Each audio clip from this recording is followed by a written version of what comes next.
Adelante, Luis. En principio, te quiero comentar, Carlos, las personas que nos están viendo, lo de las grandes transacciones es solamente el título. Aquí se va a pechar a las personas naturales, así sea que consumas $1. O sea, no hay una tarifa. O sea, esto es no un impuesto, se ha vendido como un impuesto a las grandes transacciones, pero realmente es un impuesto al consumo. Y evidentemente pecha de mayor medida al uso en dólares para que tú trates de refugiarte en el bolívar y tratar de usar el bolívar, el bolívar en vez del dólar. Pero nos va a pechar a todo. Y entonces quizás es lo que te mencionaba anteriormente, que tú no puedes inducir o obligar a la gente a usar una cuestión, tú tienes que crear los mecanismos de manera tal de que se cree confianza en lo que tú estás haciendo y es un proceso. Nosotros desde Conindustria, te adelanto que cuando nos enteramos de la ley, ya había sido aprobada en primera discusión, introdujimos una carta donde explicaba los problemas que esta ley iba a tener, el por qué no se debía aplicar, las características técnicas y jurídicas que nosotros objetábamos, pero proponíamos, digo proponíamos porque ya la aprobaron en segunda discusión sin antes sentarse con nosotros a discutirlo, cuestión que es lo que siempre lamentamos, porque estamos es para conversar y dialogar y dar nuestro punto de vista, pero ¿qué fue lo que recomendamos? Que ya como que la base tributaria se está ampliando, porque anteriormente esta pechaba únicamente a los bolívares. Si estás incrementando los dólares y se estima de que un 60-65% de todo lo que operamos se hace en dólares, al abrir ese abanico, que ésta se redujese entre 0.5 y el 1% en vez de 2% como estaba anteriormente, porque estaba ampliando la base tributaria. Pero adicionalmente a ello, sugerimos, recomendamos de que se excluyera a las personas naturales, es decir, el camarógrafo, todos los ciudadanos de este país, y que también se excluyera la pequeña industria. Bueno, ese petitorio quedó allí. Evidentemente no logramos nuestro objetivo.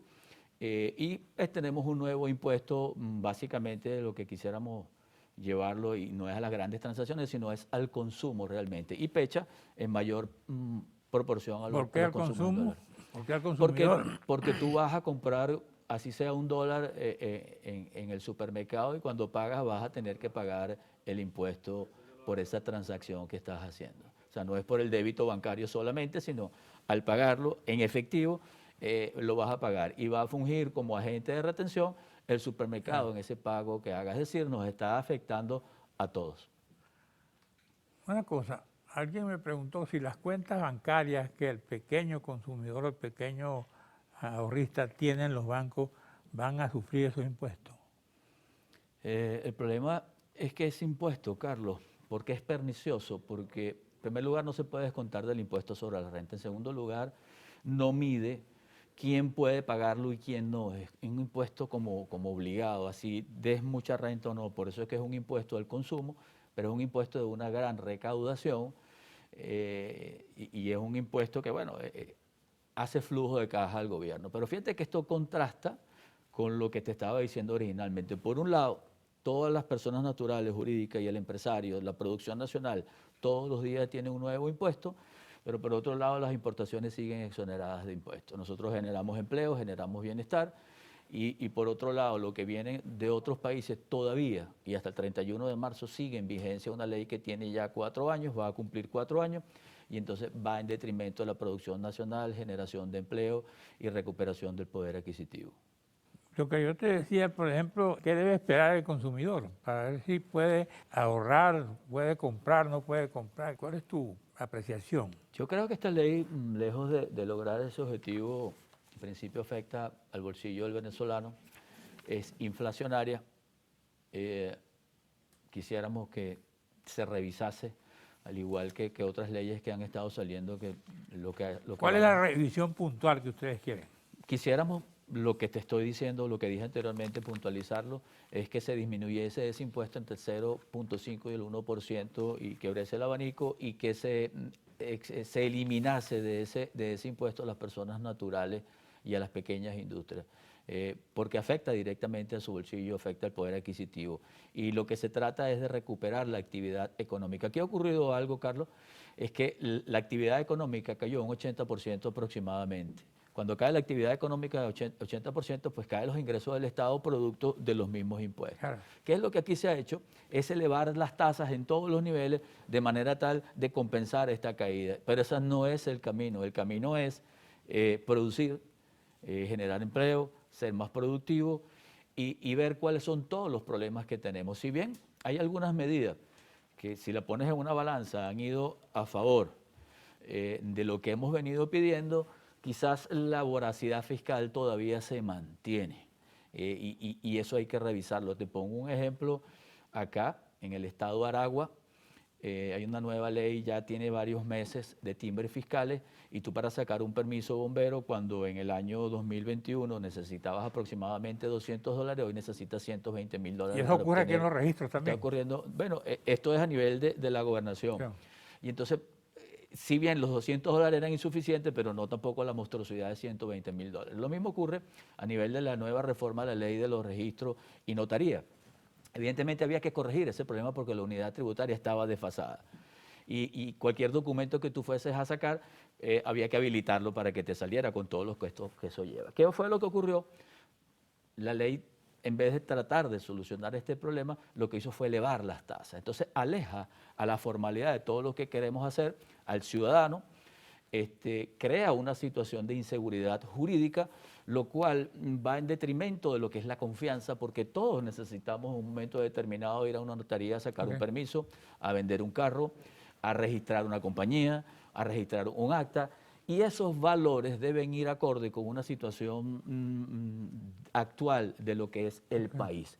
Entonces, eso también debe revisarse, esas tasas es lo que estamos diciendo, y como siempre nosotros estamos al pie del cañón para generar empleo, lo hemos demostrado el año 2021 que acaba de concluir, generamos nuevos empleos, logramos reducir la fuga de talento en un 12%, logramos remunerar a nuestros trabajadores con un incremento del 60%, en el sector de nivel de operaciones, nuestro promedio para el año 2021 fue de $125, esto no es suficiente, tenemos que seguir dándole sentido a lo que es el trabajo, pero para ello debemos trabajar, tenemos que producir. Y esta competencia desleal que tenemos con los productos importados, queremos que cese y queremos competir en igualdad de condiciones. Como empresario, ¿cómo ves tú el futuro de los empresarios en este país? ¿Y cómo ves tú la suerte del Bolívar a futuro también?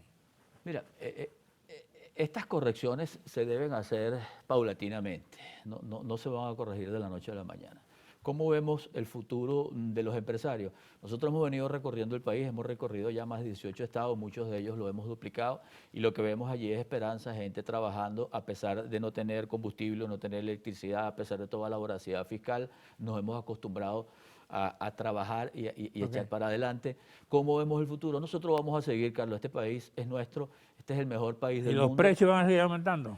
Los precios van a seguir aumentando lamentablemente, la inflación no se ha controlado, incluso hasta en los mismos dólares tú notas de que hay un incremento en los precios en dólares, por cuanto, bueno, también afuera, en los otros países, ha habido inflación, la crisis de los contenedores ha hecho aumentar el transporte y por ende los precios, pero en Venezuela adicionalmente a ello tenemos un problema con la moneda en donde la inflación va mucho más alta, en el año 2021 686% y la devaluación 315%.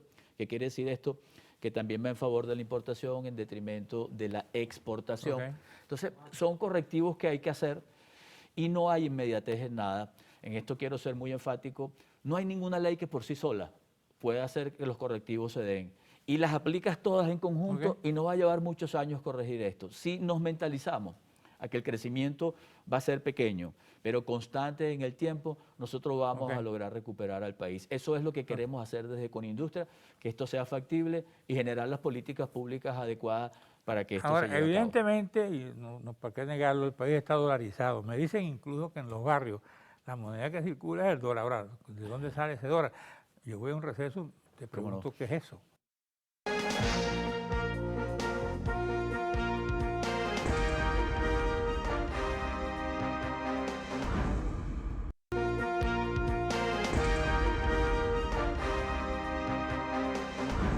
Gracias, Carlos.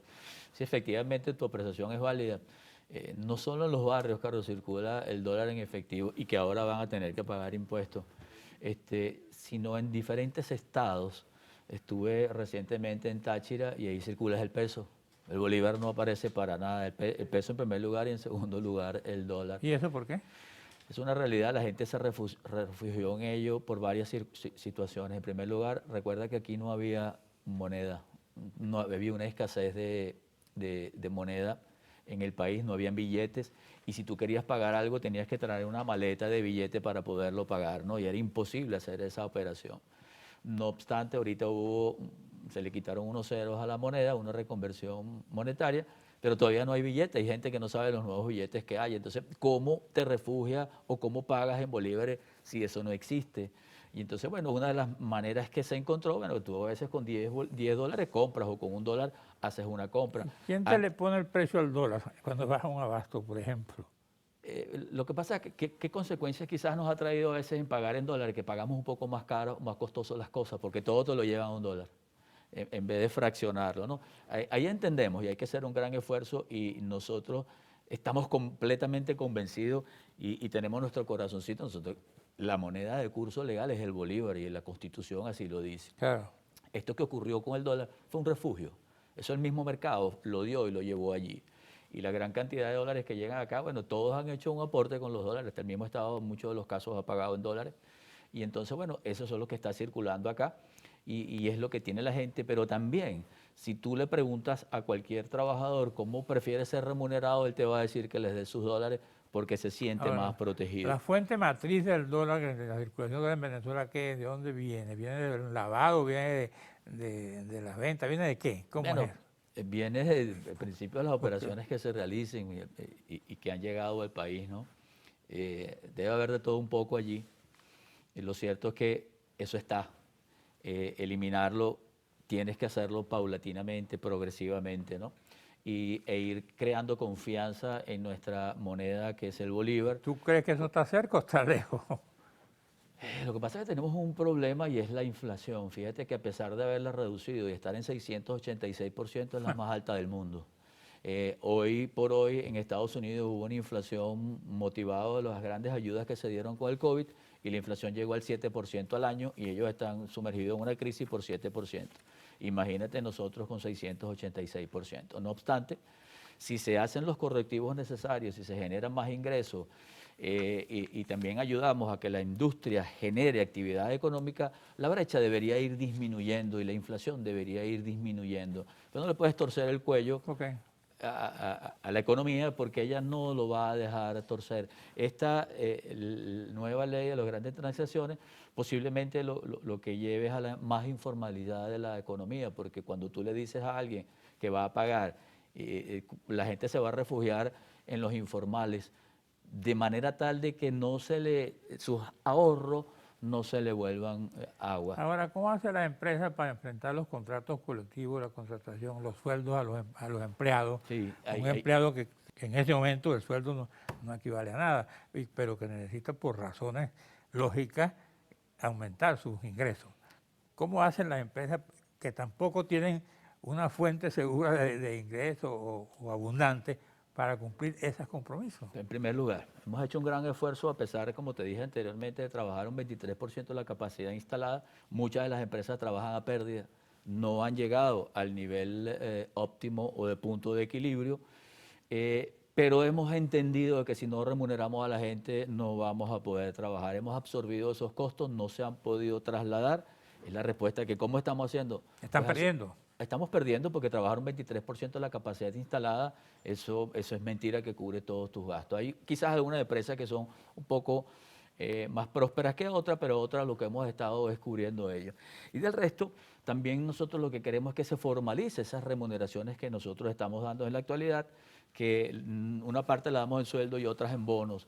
La ley laboral debe revisarse de manera tal de Claro. que lo que es la retroactividad en las prestaciones sociales, que no condujo y no trajo ningún beneficio, se revise, que sea el trabajador el que escoja dónde debe él centrarse a efectos de calcular sus prestaciones sociales y sin duda esa ley fortalecería la remuneración del trabajador, pero también fortalecería la recaudación del Estado, porque hasta ahora tú pagas un sueldo muy pequeño y todo lo demás es bono, y sobre este pequeño sueldo es que tú retienes para el Seguro Social, que no hay una actividad actualmente, retienes para el INSS y retienes para el paro ¿Cómo forzoso. ves tú el futuro del empleo? ¿Hay capacidad Sí, empleadora en las muchísimo. empresas? Nosotros, te lo respondo con la siguiente palabra. Una de ellas es del 23 al 80% de la capacidad instalada, que es como operábamos nosotros antes, hay una gran brecha. En segundo lugar, a pesar de que en los supermercados entre el 55 y 60% de los productos son importados, los nuestros todavía están allí. Y yo sé que todas las personas que me ven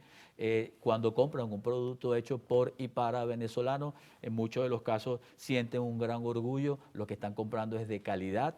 Todavía, a pesar de tener una sobrevaluación de la moneda, a pesar de que los importados no pagan impuestos, a pesar de la voracidad fiscal y a pesar de todos los problemas que nosotros tenemos a nivel de combustible y electricidad, todavía están nuestros productos allí, Carlos, y eso lo pueden constatar todos.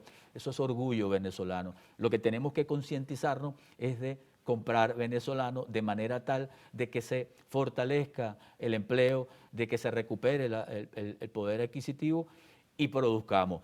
Esos empleos que genera la industria nacional son empleos técnicos, profesionales y empleos que nos enorgullecen. Toda esa masa trabajadora que estaba ahí se nos fue del país por no remunerarlo ¿Tú como crees que se deberían. está protegiendo la importación? Pues hay una declaración tuya que dice que no quieres que se siga protegiendo la importación. Estoy completamente seguro que ¿Cuál se es el está interés en proteger protegiendo. la importación? Bueno, en principio quizás se alega de que a lo mejor nosotros no estaríamos preparados para producir, pero es que no estamos pidiendo la prohibición de las importaciones. Lo que estamos pidiendo es que paguen sus impuestos. Eso le hace bien al Estado, no solo de la producción nacional vas a recaudar, eso está allí. Lo que queremos es competir en situación de igualdad. Entonces se está protegiendo no solo a los productos importados, protegiéndolos. Se está protegiendo a esos empleos, se está protegiendo a esas industrias. Y toda esa actividad económica que la estamos perdiendo, aquí no hace falta.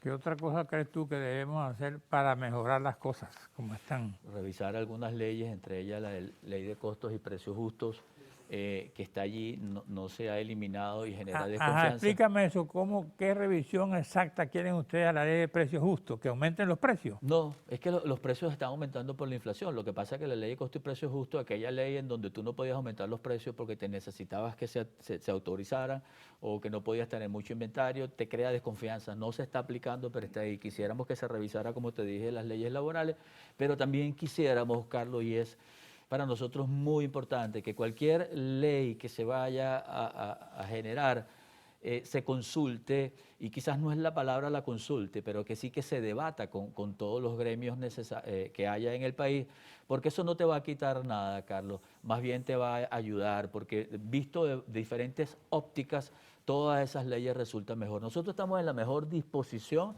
de apoyar al Ejecutivo, de apoyar todo el Estado, tanto regional como nacional, en las leyes, en acompañarlo, en sincerar los servicios.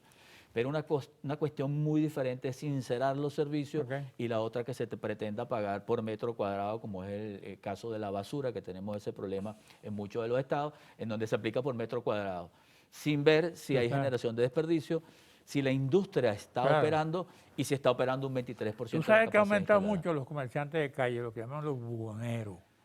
La ¿Por informalidad. qué? Comercio informal, pues. Claro, ¿y qué sucede con la informalidad? Es que pareciera que una mayor cantidad de la economía está en lo informal, Ajá. porque todas estas leyes lo que obligan es a ello.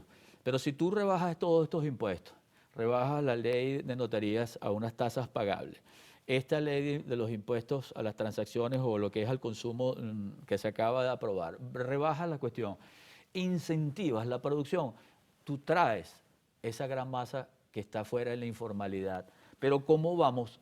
Lo que estás es impulsando la informalidad. La informalidad no conduce a nada, no conduce a un beneficio para el país no se va a desarrollar con la informalidad, pero ahí hay que ponerle el punto, y sobre todo a la pequeña industria, que en el año 2021 un 24% de ella no pudo operar. Y entonces, por ahí donde van las cuestiones, nosotros queremos seguir aportando soluciones, lo hemos demostrado, queremos seguir creando empleos dignos, empleos profesionales, queremos seguir ayudando a las universidades, a las tecnológicos Okay. y hoy por hoy a las escuelas técnicas. La Ecoindustria dice que en los últimos 24 años los empleos en la industria cayeron 64,3%. Sí, la cifra exacta, en el año de 1998 generábamos 1.470.000 empleos. el salario promedio o el salario mínimo se ubicaba en 330, 360 dólares al mes. Hoy Ok. generamos 472.000 empleos. Nuestro Ok. salario es apenas 125 dólares promedio en el rango de operativo, pero cuando lo contrastas con lo ¿El que pagan, contrabando cómo está?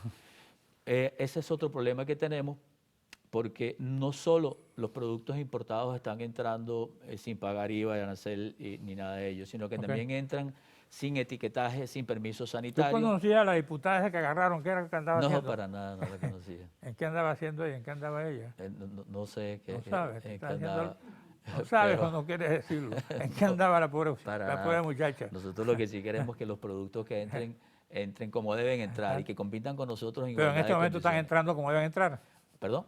En este momento están entrando como deben entrar Muchos de ellos o como entran lo quisieron marcas, meter. entran Ok, marcas que no son, son ok. falsificadas en ese sentido, es contrabando, pues, y eso es lo que queremos, que se normalice todo ello. Tú no compras contrabando. No, para Ok. nada. Yo Un- un- trato de comprar un- en la mayoría de productos hechos por y para venezolanos, no obstante, ok, nosotros queremos una economía abierta y que el ok. ciudadano compre lo que mejor quiera comprar, pero en igualdad de condiciones. ¿Y qué es lo mejor que se puede comprar? Mira, lo mejor que se tiene que comprar es Ok, una variación que es en cuanto a precio y calidad, claro. y eso es lo que es mejor. Un mensaje final a tu gente. Mensaje final, nosotros vamos a seguir trabajando en mis industriales con mucho orgullo y todas estas regiones que hemos recorrido, yo me quito el sombrero con mi gente, con las industrias y con todo el país y todo lo que podemos desarrollar. Aquí estamos tratando de aportar nuestro granito de arena y vamos a seguir adelante, sí podemos. Y con el lema final, compra venezolano. ¿Tú te quitas el sombrero? Me lo quito siempre delante de mis ¿Dónde está el industriales. sombrero? Vamos. Bueno. Gracias. Luigi Picela, gracias a usted, amigos televidentes. Nos vemos aquí el próximo domingo a esta misma hora.